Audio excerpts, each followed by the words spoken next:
നിന്നും പോലീസ് പിടിച്ചെടുത്ത സിന്തറ്റിക് വിഭാഗത്തിൽപ്പെട്ട മയക്കുമരുന്ന് മെത്താഫിറ്റമിൻ തന്നെയെന്ന് സ്ഥിരീകരിച്ചു.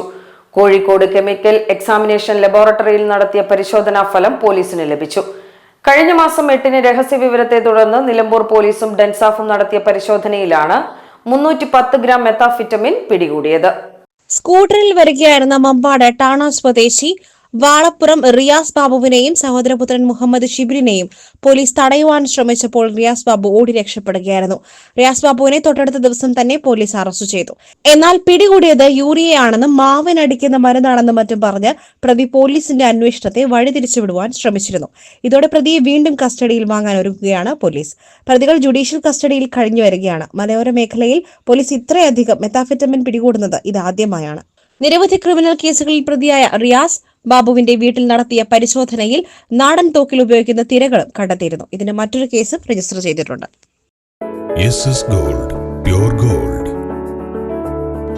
ഗ്രൂപ്പ് നിലമ്പൂർ.